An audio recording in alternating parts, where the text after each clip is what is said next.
మా పోచమ్మా అమ్మ అమ్మ నువ్వు నిలబడమ్మా, పక్కన నిలబడు. మీరు చెప్పండి మీకు ఎప్పుడు వచ్చింది పట్టా?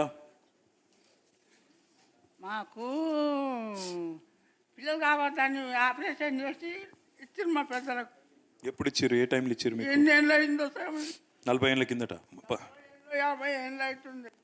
ఆపరేషన్ చేసుకుని చేతులు పట్టి పట్టి రాళ్ళలో దాగుంటే పట్టుకుంటే దాగుంటే కూడా పట్టుకొచ్చేసారు. ఇక నమ్మసలోడు చేసి చేసి చేసి నమ్మసలోడు చచ్చిపోయి ఇక నేను ఇంట్లోనే ఉంటున్నా సార్. బతుకుతారా న్యాయంగానే? ఎంతమంది పిల్లలు పోచమ్మా మీకు? నాకు 2 కొడుకులు, కొడుకుకు 4 ఆడపిల్లలు సార్. అంతా కలిసే ఉండేదా మీరు? కలిసే ఉంటాం. అక్కడనే 40 ఏళ్ళకి వెళ్ళి ఉండేది. ఎప్పుడు వచ్చారు మీరు? ఈ హైడ్రావోలు బుల్డోజర్ వాళ్ళు ఎప్పుడు వచ్చి కొట్టి? మాది 10 పీడిలో ఊరు సార్, కొత్తగూడెము. 10 పీడిలో ఊరు అయితే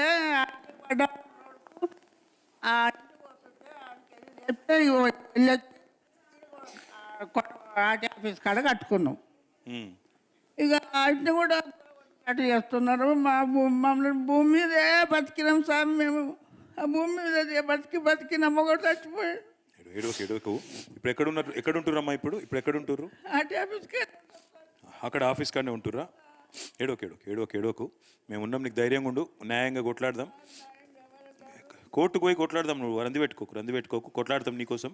అందుకే రమ్మన్నా, కొట్లాడి మీకు న్యాయం చేపిస్తా. అందుకే రమ్మన్నా. దబ్బన వీళ్ళు చేయకపోతే 2 నెలలలో నేను చేస్తా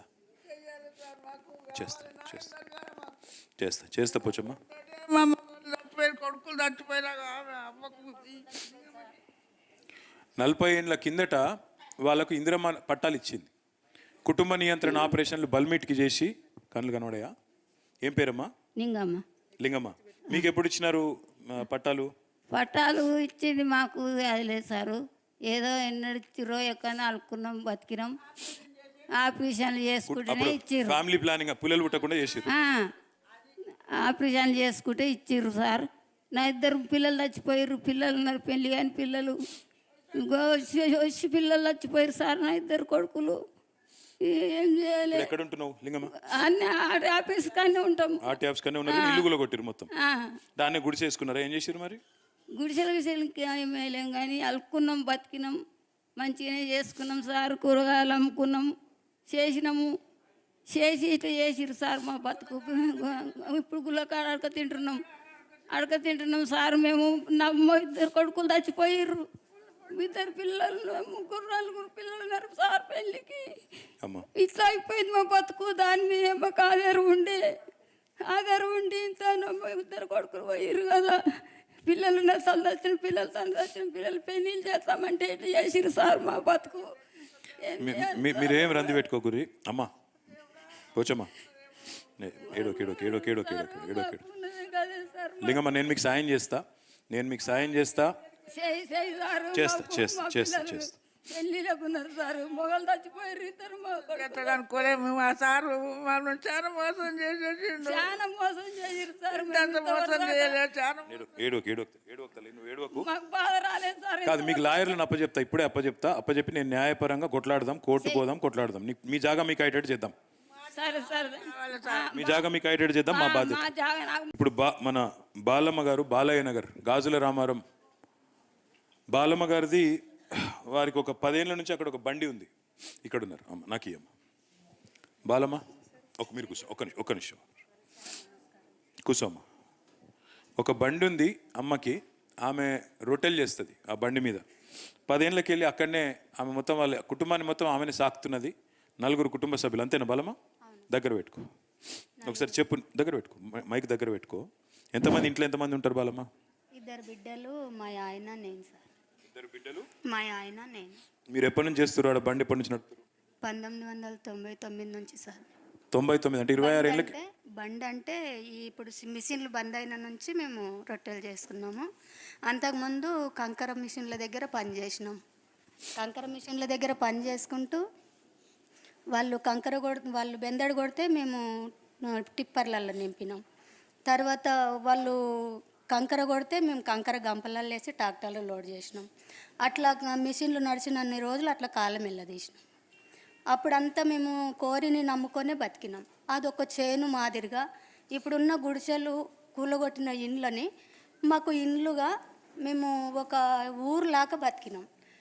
అన్ని కుల వర్గాలు ఉన్నాయి సార్ అక్కడ, మేమంతా కలిసి బతికినాం. ఇప్పుడు వర్షం పడితే పిడుగుపడ్డట్లు ఈ హైడ్రా వచ్చి మాకు ఇంత అన్యాయం చేసింది. అయితే ఇది జరుగుతుందని మేము అనుకోలే. కానీ మాకు 2013 నుంచి మాకు నీళ్ళ కరువు తీర్చిండు. బీఆర్ఎస్ ప్రభుత్వంలో అన్నగారు వచ్చిండ్రు, అక్కడ మాకు నీళ్ళ కరువు తీర్చిండు.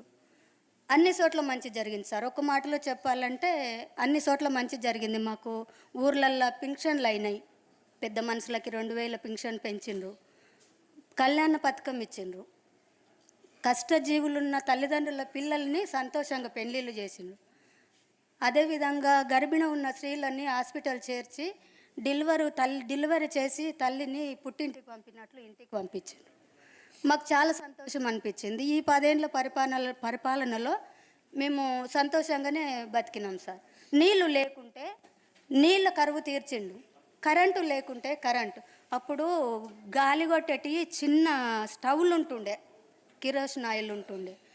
ఆ దీపం పెట్టుకొని మచ్చరదానీలు కట్టుకొని మళ్ళీ మేము మంచి నూనె దీపం ఎప్పటికీ దొరికేది కాదు. కట్టెల మీద వంట చేసుకున్నప్పుడు నూనె దొరకకపోతే మేము ఆ మంచి నూనె దీపం పెట్టి మచ్చరదానీలు కట్టుకొని కాలం వెళ్ళదీసినాం సార్. మాకు ఈ హైడ్రా అంటే చాలా విరక్తి వచ్చింది. మాకు అసలు చావా బతుక తేలిపోవాలి, కానీ ఈ నరకం మాకు ఉండొద్దు సార్. నిజానికి అనాలంటే ప్రాణాలు తెగించైనా మేము ప్రాణాలు ఇడవనికి సిద్ధం ఉన్నాం. కానీ మా ఇజ్జతు మహాభారతంలో ద్రౌపదికి జరిగినంత అవమానం జరిగింది. బట్టలు ఊడిపోతుంటే, బట్టలు పక్కకైతుంటే ఆడపిల్లల్ని పోలీసు వాళ్ళని పెట్టి బండ్ల ఎక్కియడానికి ప్రయత్నం చేసి బండ్ల ఎక్కించిండ్రు. మేమంతా దొంగ పని ఏం చేసినాం ఆనాడు తెలియదా? మేము పని చేసినప్పుడు మిషన్ల దగ్గర ఇప్పటికీ నేను 30 సంవత్సరాల నుంచి అక్కడ ఉంటున్నా. అప్పటికే 10 ఏళ్ళ నుంచి ముందు మా పెద్ద మనుషులు ఉంటున్నారు. మరి మేము అన్నేళ్ల నుంచి కష్టపడ్డప్పుడు గవర్నమెంట్ కూడా చూసింది. ఎన్ని ప్రభుత్వాలు మారినాయి, అయినా మా కష్టాలు కన్నీళ్ళు మున్నీరుగా బతికినాం. ఇప్పటికీ మాకు కాంగ్రెస్ ప్రభుత్వం ఎన్నిసార్లు అక్కడ వచ్చినప్పుడు 2 సార్లు కాంగ్రెస్ ప్రభుత్వం మారింది, ఒక్కసారి తెలుగుదేశం ప్రభుత్వం మారింది. మీకు చేస్తామన్నారు. కాంగ్రెస్ ప్రభుత్వం మీకు పట్టాలు ఇప్పిస్తామన్నారు. ఇప్పిస్తాం అన్నప్పుడు నమ్ముతాం కదా పేదోళ్ళం. మాకేం చేత కాదు, ఏం తెలియదు కూడా, ఆశపడ్డాం. ఈ 10 ఏళ్ళ తర్వాత వచ్చి మాకు 10-15 ఏళ్ళ తర్వాతనేమో వచ్చి ఇప్పుడు మాకు ఇండ్లు గూళ్ళో కొట్టేస్తే మేమేమైపోవాలి? మా పిల్లలు మేము ఇజ్జత్కు బతకాలన్నా చావాలన్నా మమ్మల్ని బతకని. ఎంతమంది పిల్లలు తల్లి నీకు? 2 బిడ్డలు సార్. 2 ఆడపిల్లల? ఆయనకి మోకాళ్ళ కాడికి 2 కాళ్ళు పోయినాయి సార్. నేను రొట్టెల బండి పెట్టుకున్నా. ఇప్పుడు నిన్న మొన్న రొట్టెల బండి కూడా తీసేపిస్తామంటున్నారు. ఇది ఎక్కడ న్యాయం? మాకు ధైర్యంగా ఉండు, నేను చేస్తాను నీకు, తప్పకుండా నేను ఇప్పిస్తాను నీకు. ధైర్యంగా ఉండు తల్లి. జాగాలు మాకే కావాలి సార్, తప్పకుండా. ఆ జాగాలు ఖచ్చితంగా మాకే కావాలి. విన్నారు కదా, ఈ దాదాపుగా కుడి ఎడమ అందరి పరిస్థితి అదే.